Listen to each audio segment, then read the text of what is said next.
ভারতের লোকসভা নির্বাচনের খবর জানাতে এই মুহূর্তে কলকাতায় আছেন সহকর্মী সুব্রত আচার্য। সরাসরি যাচ্ছি তার কাছে। সুব্রত,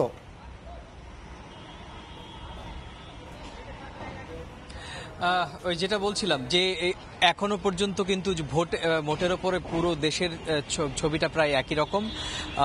পশ্চিমবঙ্গের তিনটি যে লোকসভা আসন, সেই আসনের মধ্যে একটি আলিপুরদুয়ার, কোচবিহার এবং জলপাইগুড়ি।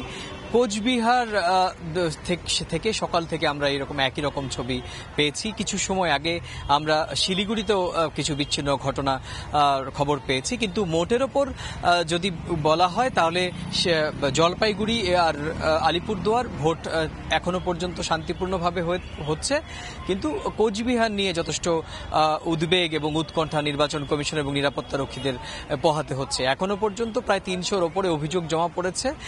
আপনি জানেন যে রাজভবনে একটি আলাদা করে সেল তৈরি করা হয়েছে নির্বাচনে মনিটরিং করার জন্য। সেখানেও বিভিন্ন দলের পক্ষ থেকে অভিযোগ জমা পড়েছে এবং নির্বাচন কমিশনে অভিযোগ জমা পড়েছে। এছাড়া যেটা বলি যে দুপুর 1টা পর্যন্ত সার্বিকভাবে ভারতের যে 17টি রাজ্য এবং 4টি কেন্দ্রশাসিত অঞ্চল মিলিয়ে যে 21টি জায়গায় ভোট হচ্ছে সকাল 7টা থেকে, সেখানে দুপুর 1টা পর্যন্ত নির্বাচন কমিশনের হিসেব বলছে যে 39% ভোট পড়েছে।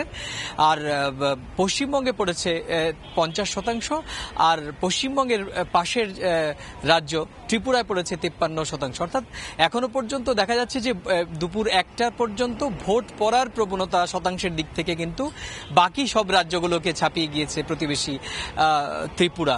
তবে তারপরের অবস্থানে রয়েছে পশ্চিমবঙ্গ নিয়ে যেরকম ভাবে অভিযোগ থাকে যে একটি নির্বাচনী সহিংসতার আবহ তৈরি হয়, ধাওয়া পাল্টা ধাওয়া, রাজনৈতিক দলগুলো পরস্পরের বিরুদ্ধে বুথ দখল করা, ছাপ্পা ভোট দেওয়ার এরকম অভিযোগ করেন। এবং বিশেষ করে বিজেপির বিরুদ্ধে তৃণমূল কংগ্রেসের পক্ষ থেকে যে অভিযোগ করা হয় যে কেন্দ্রীয় বাহিনী, যেহেতু কেন্দ্রের বিজেপি সেখানে প্রভাব খাটিয়ে কোথাও গিয়ে বিরোধীদের দমন পীড়ন, আবার যেখানে তৃণমূল কংগ্রেস শক্তিশালী সেখানে আবার উল্টো ছবি, কেন্দ্রীয় বাহিনীকে কোট আনকোট ম্যানেজ করে তারা মিসগাইড করার। এই অভিযোগ কিন্তু একেবারে আজকের নতুন নয়, এই অভিযোগ এবারও আজকেও হয়েছে। এবং আমরা দেখেছি যে রাজ্য সরকারের শাসক দল, পশ্চিমবঙ্গ রাজ্য সরকারের শাসক দল তৃণমূল কংগ্রেসের মুখপাত্র ডক্টর শান্তনু সেন, তিনি পুরোপুরি অশান্তির পুরো দায় বিজেপির কাঁধে চাপিয়েছেন। এবার একই রকম ভাবে বিজেপির মুখপাত্র শ্রমিক ভট্টাচার্য, তিনিও কিন্তু একই রকম ভাবে রাজ্য সরকারের ওপরেই, রাজ্য সরকার বা শাসক দলের ওপরে অর্থাৎ তৃণমূলের ওপরে দায় চাপিয়েছেন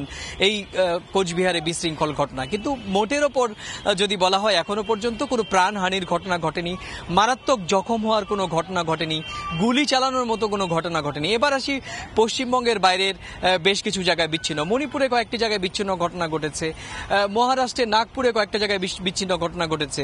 আপনি জানেন যে তামিলনাড়ুতেও আজকে নির্বাচন চলছে এবং সেখানেও কয়েকটি জায়গায় ভোটের বিশৃঙ্খল যেটি হয় আর কি, পরস্পরের বিরুদ্ধে বুথ দখল করা কিংবা একটু স্লো ভোটিং করার অভিযোগ, বা ইভিএম নষ্ট হয়ে যাওয়ার পর নির্বাচন কমিশনের বিরুদ্ধে উষ্মা প্রকাশ, সব মিলিয়ে কিন্তু এখনো পর্যন্ত যে 8 ঘন্টা চলছে তাতে কিন্তু সার্বিকভাবে ভোটের যে চিত্র, মানুষ দীর্ঘ লাইন ধরে সকাল থেকে তাদের গণতান্ত্রিক অধিকার প্রয়োগের যে উৎসব সেখানে সামিল হয়েছে। আপনি জানেন যে এই প্রথম দফার ভোটে প্রায় 16.5 কোটি ভোটার, তার মধ্যে অর্ধেক নারী ভোটার, অর্ধেক পুরুষ ভোটার, এবং সবচেয়ে আশার বিষয় যেগুলো রাজনৈতিক দলের কাছে এবার ম্যানিফেস্টোতে খুব গুরুত্বপূর্ণ জায়গা পেয়েছে, যে তরুণ ভোটার প্রায় 3.70 অর্থাৎ 3.5 কোটি নতুন তরুণ ভোটার কিন্তু এবার এই প্রথম দফার যে ভোট সেখানে যে প্রায় 2000 জন প্রার্থীর ভাগ্য কিন্তু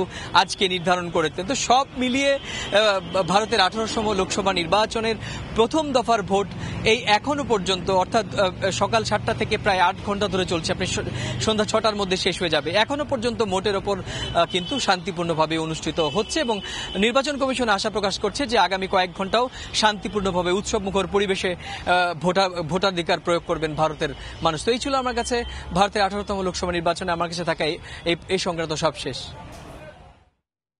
ভারতের লোকসভা নির্বাচনের সবশেষ খবর জানছিলাম আমরা কলকাতা থেকে।